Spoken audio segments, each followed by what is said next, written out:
Aujourd'hui, nous sommes le dimanche des Rameaux et je ne ferai donc pas tellement preuve d'originalité puisque je vous propose de travailler et de méditer ensemble sur un texte de l'Évangile qui parle justement de rameaux et de branches d'arbres.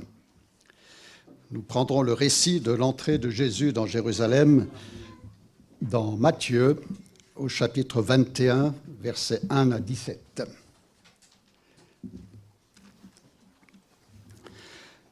Matthieu 21, verset 1. L'entrée de Jésus à Jérusalem. En approchant de Jérusalem, ils arrivèrent près du village de Bethphagée, sur le mont des Oliviers. Jésus envoya 2 de ses disciples en leur disant : « Allez dans le village qui se trouve là devant vous.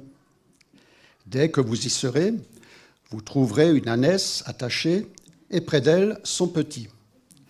Détachez-les et amenez-les-moi. Si quelqu'un vous fait une observation, vous n'aurez qu'à lui dire « Le Seigneur en a besoin » et on vous laissera les prendre immédiatement. Tout cela arriva pour que s'accomplisse la prédiction du prophète. Dites à la communauté de Sion : voici ton roi vient vers toi, plein de douceur, monté sur une ânesse, sur un ânon, le petit d'une bête de somme.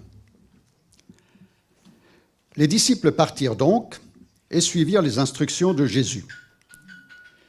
Ils amenèrent l'ânesse et son petit et posèrent sur eux leurs manteaux, et Jésus s'assit dessus. Une grande foule de gens étendirent leurs manteaux sur le chemin. D'autres coupèrent des branches aux arbres et en jonchèrent le chemin. Et toute la foule, de la tête à la fin du cortège, criait : « Hosanna au fils de David ! Béni soit celui qui vient au nom du Seigneur. Hosanna à Dieu au plus haut des cieux. » Quand Jésus entra dans Jérusalem, toute la ville fut en émoi. Et partout on se demandait : qui est-ce ? Et la foule qui l'accompagnait répondait : c'est Jésus, le prophète, de Nazareth en Galilée. Ensuite, Jésus entra dans la cour du temple. Il en chassa tous les marchands ainsi que leurs clients. Il renversa les comptoirs des changeurs d'argent ainsi que les chaises des marchands de pigeons. Et il leur dit : « Il est écrit, on appellera ma maison une maison de prière, mais vous en faites une caverne de brigands. » Des aveugles et des paralysés s'approchèrent de lui dans la cour du temple, et il les guérit. Quand les chefs des prêtres et les spécialistes de la loi virent les miracles extraordinaires qu'il venait d'accomplir, quand ils entendirent les cris des enfants dans la cour du temple « Hosanna au fils de David », ils se mirent en colère et lui dirent : « Tu entends ce qu'il crie ?» « Oui, leur répondit Jésus. « Et vous, n'avez-vous donc jamais lu cette parole ? De la bouche des petits enfants et des nourrissons, tu as tiré la louange. » Puis il les laissa et quitta la ville pour se rendre à Béthanie, où il passa la nuit.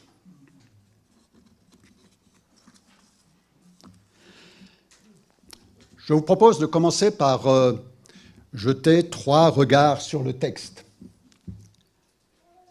L'entrée de Jésus dans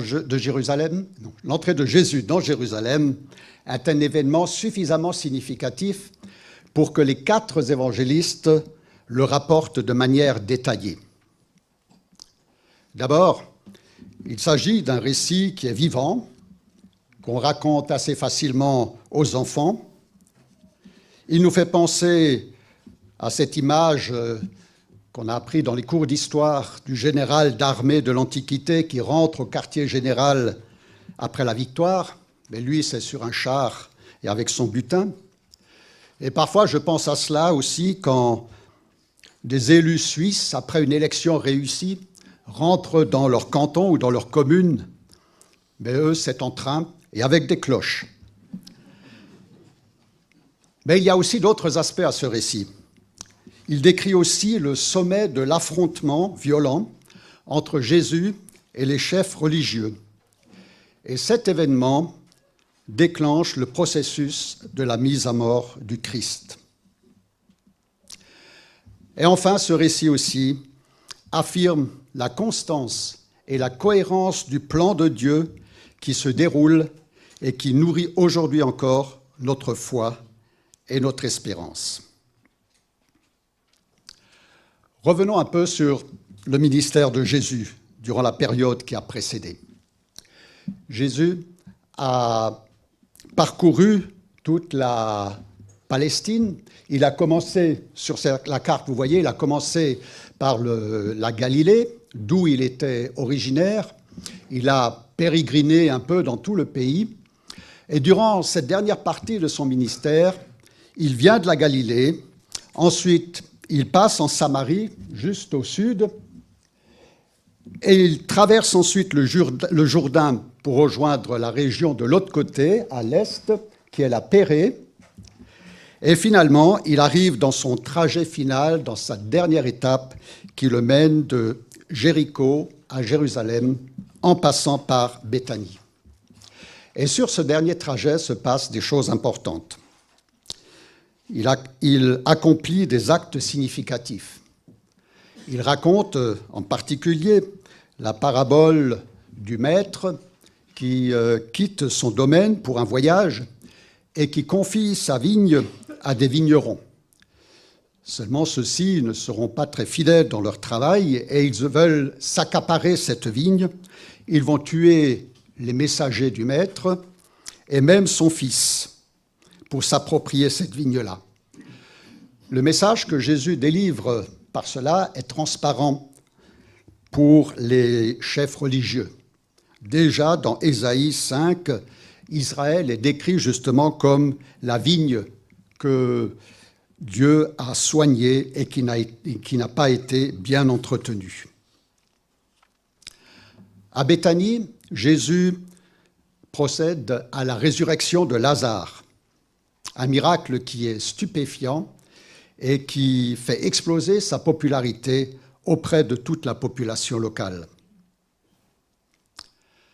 Après son entrée à Jérusalem, Jésus ne s'arrête pas. Nous avons lu qu'il entre dans le temple, qu'il met de l'ordre dans cette caverne de brigands, comme il l'appelle, qu'il opère aussi des guérisons dans la cour même du temple et que des enfants viennent l'y acclamer. Autant d'actes provocateurs qui réjouissent le peuple, mais qui fâchent les chefs. Et c'est ainsi que Jésus apparaît à Jérusalem comme une personne qui est d'une part humble, qui se préoccupe des pauvres, des marginalisés, des pécheurs, comme il a été tout au long de son ministère terrestre. Mais dans cette partie de son ministère, il use aussi d'une liberté de parole et d'action qui est inouïe et qui va déclencher la décision des chefs religieux de s'en débarrasser. Pour bien comprendre la portée de cet événement, il faut s'intéresser au contexte. L'entrée de Jésus à Jérusalem survient lors d'un moment particulier de l'année, qui est la fête de Pessah, en hébreu, la Pâque juive. Elle est célébrée en mémoire de la sortie du peuple d'Israël d'Égypte. Et pour les Israélites, il s'agit à cette occasion d'effectuer un pèlerinage de plusieurs jours à Jérusalem pour y faire le sacrifice de l'agneau pascal, dont vous vous souvenez, le sang appliqué sur les cadres des portes avait permis de sauver la vie des premiers-nés hébreux. À cette époque de l'année, plusieurs dizaines de milliers de personnes affluaient à Jérusalem. Et on dit que la population doublait à ce moment-là. Jusque-là, Jésus, au cours de son ministère, avait toujours demandé aux bénéficiaires de ces miracles et à ceux qui, par la foi, avaient reconnu son caractère de Messie envoyé par Dieu, il leur avait demandé de plutôt rester discrets sur cela, même si ces personnes ne lui avaient pas toujours obéi. Mais maintenant, Jésus lève le voile sur sa nature et il accepte d'apparaître comme un personnage public, acclamé par la foule immense des pèlerins. Pas de doute, c'était pour lui le moment de faire ce qu'on appelle aujourd'hui un coming out. Mais cet événement, il s'inscrit aussi dans tous les textes de la Torah, toute l'histoire qui est racontée par l'Ancien Testament et la tradition. Nous savons déjà que la venue terrestre de Jésus a été annoncée avec une abondance de détails dans les livres prophétiques et dans les psaumes en particulier. Et dans le récit que nous venons de lire, cette entrée dans Jérusalem sur un âne accomplit la prophétie, en particulier celle de Zacharie 9, verset 9, qui dit « Tressaille d'une grande joie, fille de Sion, pousse des cris d'allégresse, fille de Jérusalem. Voici ton roi vient à toi. Il est juste, lui, et protégé de Dieu. Il est humble, monté sur un âne et sur un poulain, le petit d'une ânesse. » Ce texte de Zacharie remonte au retour de l'exil à Babylone. Et il est donc antérieur de 500 ans à l'événement qui vient de se produire. C'est ainsi que Jésus affirme sa place dans le plan de salut et dans la restauration. Mais on peut aller encore un peu plus loin. Les connaisseurs de la Torah savent quelle est la valeur symbolique de l'âne dans l'histoire du peuple juif. L'âne a transporté le bois du sacrifice d'Isaac à Morija. Nous trouvons ce récit dans Genèse 22. Quand Moïse doit revenir du pays de Madian vers l'Égypte pour y obtenir la libération du peuple d'Israël, Exode 4 nous précise que Moïse a mis sa famille sur un âne. Ainsi, si Abraham et Moïse ont exposé leurs fils et leurs familles pour obéir à la mission divine que Dieu leur a confiée, Jésus sait, lui, qu'il va au sacrifice total, seul et sans substitution possible, pour manifester l'amour infini de Dieu envers son peuple. Et encore, nous lisons au livre des Rois, au chapitre 1, qu'après l'onction de Salomon comme roi d'Israël, c'est sur la mule de son père David que celui-ci est revenu à Jérusalem, escorté par une foule en liesse. Cet événement, il a eu lieu 1000 ans après l'intronisation de Salomon. Et l'âne encore participe à cette manifestation publique de l'unité et de la cohérence du plan de salut de Dieu et de son amour total pour l'humanité. Alors on pourrait se poser la question, quand il s'agit de manifester la gloire et la puissance, nous, avec notre culture héritée des Grecs et des Romains, on pense plutôt au cheval. Mais l'âne, chez les Juifs, c'est celui qui marque la différence entre une royauté de conquête et une royauté de service.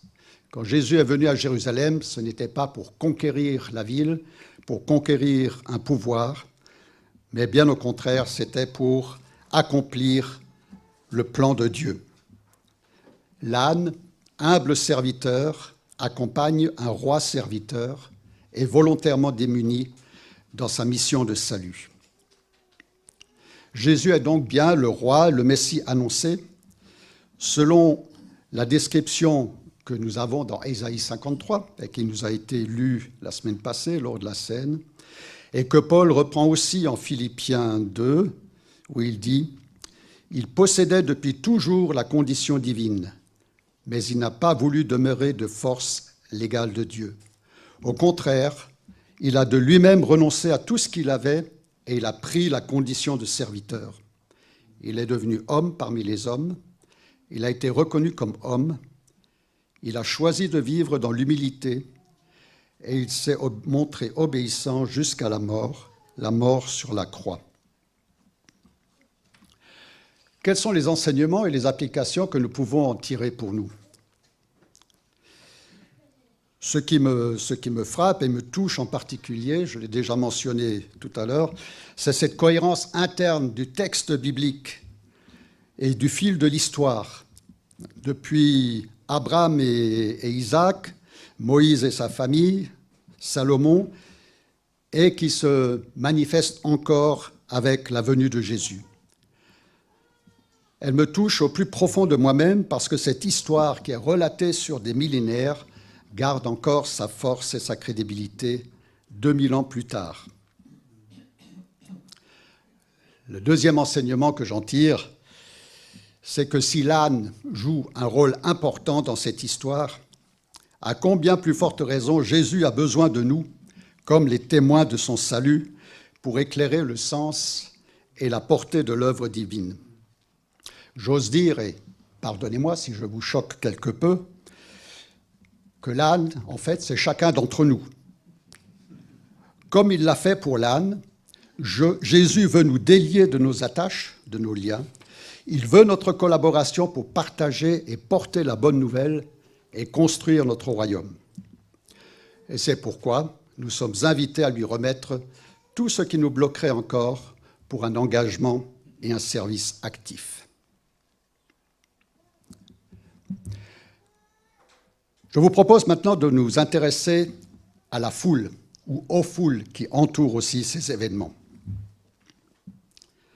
Une foule qui crie « Hosanna au fils de David ! Béni soit celui qui vient au nom du Seigneur. Hosanna dans les hauteurs. » Ce verset qui est cité dans le passage que nous venons de lire est en fait une reprise du psaume 118 et qui est une prière utilisée par les Juifs lors de leur grande fête.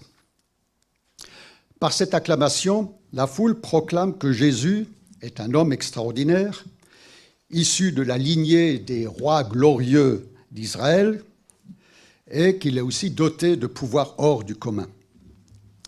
Hosanna, c'est un mot un peu particulier. Les évangiles sont écrits en grec, mais ce mot est transposé en hébreu dans le texte. Son sens étymologique, littéral, ça veut dire « sauve ». Il exprime l'attente que le Messie doit assurer le salut de son peuple. Mais on peut aussi le comprendre comme une acclamation qui est adressée à Jésus, reconnu comme descendant de David, de la lignée royale, et qui est venu au nom du Seigneur, déjà reconnu par certains comme le Messie. Et finalement, ce mot peut aussi être compris comme une proclamation. Le salut est là, il est arrivé par le descendant de David, qui est Jésus. Là aussi, une remarque et un enseignement pour nous. L'attente et l'adoration de cette foule tellement forte nous conduit à la question suivante. Est-ce que nous attendons la seconde venue du Christ et la pleine révélation de son règne avec autant d'impatience que cette multitude accueille la première venue?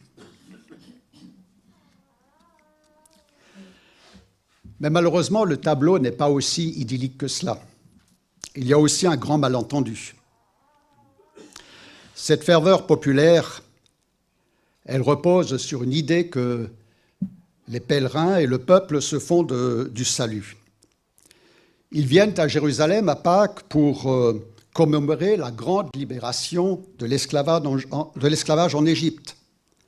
Le Messie qu'ils attendent, en fait, c'est le libérateur de l'occupation et de la colonisation de tous les étrangers qui ont occupé le pays pendant des siècles et actuellement de la colonisation romaine. Et à cause de cette attente, il y a eu déjà beaucoup de personnages qui sont apparus dans la région, s'affirmant comme des messies, quelque peu nationalistes, qui voulaient libérer le peuple. Et à plusieurs reprises, leur action a débouché sur des répressions sanglantes de la part des Romains. Donc, quand Jésus apparaît sur son âne, il se manifeste sous une apparence qui répond à l'attente populaire, cultivée depuis l'exil babylonien. Son nettoyage du temple est aussi de nature à satisfaire les pèlerins qui se sentent exploités par les prêtres. Mais le projet de Jésus, lui, est tout autre. Il est bien roi, mais d'un royaume encore à venir. Il est bien le Messie, mais pour le salut global de l'humanité et de la création tout entière. Et c'est aussi à ce malentendu que fait allusion le début d'Ésaïe 53, au verset 1, qui nous dit « Qui donc a cru à ce que nous avons entendu dire? Qui a reconnu la puissance du Seigneur ?» Et ce malentendu entraîne, dans la suite du récit, l'apparition de deux groupes de manifestants. Il y a d'une part les acclamants, qui seront bientôt déçus, et celle des vociférants, comme je les appelle, qui sont manipulés. Lorsque nous lisons ce récit de la Passion du Christ, on pense souvent que la foule qui acclame Jésus au départ est la même que celle qui crie « Crucifie-le » quelques jours plus tard. Et ça, on colle alors à cette foule une idée de versatilité, de changement d'opinion facile, qui conduit à l'idée que le peuple juif tout entier serait responsable de la condamnation de Jésus, et qui conduit alors plus tard, par une généralisation, à l'idée que le peuple juif, en fait, c'est le peuple déicide, et qui mériterait son sort et sa marginalisation par une application littérale de la parabole des vignerons meurtriers que j'ai mentionnée tout à l'heure. Mais je crois qu'il faut être un peu plus nuancé sur ce point. La foule en liesse était constituée des accompagnants de Jésus, venus avec lui de Jéricho ou même du nord de la Galilée. Et il y avait aussi les pèlerins qui étaient venus de tous les coins du pays pour fêter la Pâque. Toutes ces personnes ont été très impressionnées par les enseignements et les miracles de Jésus. Ils sont très heureux de la dimension publique qu'il prend et de le voir passer à l'action jusque dans le temple. Par contre, la foule qui vocifère devant Pilate vient plutôt de Jérusalem même. C'est une clientèle qui est ameutée par les chefs religieux et qui veulent la mort de Jésus par tous les moyens. Clairement, Jésus a été condamné par la volonté et les manipulations mensongères des chefs religieux, mais pas par l'ensemble du peuple juif. Et à l'appui de cela, je dirais que plus loin dans le récit, dans l'évangile de Luc en particulier, au chapitre 23, nous voyons qu'une grande multitude suit Jésus dans sa montée vers le lieu de la crucifixion. Une foule dont il est dit qu'elle est horriblement déçue, qu'elle se lamente et que Jésus même doit reprendre à ce sujet. N'ayant pas compris ce qui se trame, la foule au pied de la croix, quand Jésus est mort, est partagée entre ceux qui se frappent la poitrine et certains, les plus désespérés sans doute, qui vont jusqu'à insulter Jésus en lui reprochant de ne pas être allé au bout de la mission qu'il aurait lui-même énoncée. Et nous pouvons noter aussi qu'il n'y avait même pas unanimité au sein du Sanhédrin concernant Jésus, puisque dans Jean 12, verset 42, il nous est dit « Et pourtant même, parmi beaucoup de dirigeants, beaucoup crurent en lui.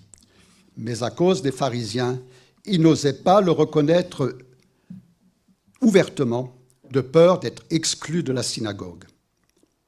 Car ils tenaient davantage à la gloire qui vient des hommes qu'à celle qui vient de Dieu. » Et nous connaissons certains de ces personnages. Il y a eu Nicodème qui est venu voir Jésus en secret. Il y a aussi Joseph d'Arimathée, par exemple, qui s'est manifesté courageusement après la mort de Jésus. Et donc, on peut dire que Jésus a laissé une foule orpheline désespoir qu'il a suscité. Heureusement que l'histoire ne s'arrête pas là. Quel enseignement pour nous ? Je crois que nous faisons partie d'une autre foule encore, et que j'appellerais la foule des témoins. Nous, les disciples, ceux qui suivent Jésus, devons manifester les mêmes qualités d'humilité et de liberté que Jésus pour que le monde voie que le roi véritable vit et règne en nous. Nous sommes invités à ne pas cacher notre espérance dans le secret de nos cœurs, comme l'ont fait les pharisiens du Sanhédrin, mais à la partager. Mais nous sommes aussi avertis de ne pas agir en triomphaliste, comme la première foule, comme nous le voyons parfois, ou de ne pas succomber à certaines manipulations de pharisiens modernes. Et il y en a beaucoup par les temps qui courent. Nous sommes invités à faire partie de cette foule des témoins dont il est question, par exemple, dans Hébreux 11. Vous vous souvenez, dans Hébreux 11, c'est le chapitre des pères de la foi, où il nous a donné une longue liste de personnages, depuis Abel jusqu'aux prophètes, qui ont cru et se sont mis en mouvement pour obéir à la voix de Dieu. Et il est dit de ces pères de la foi qu'ils n'ont pas reçu ce que Dieu a promis.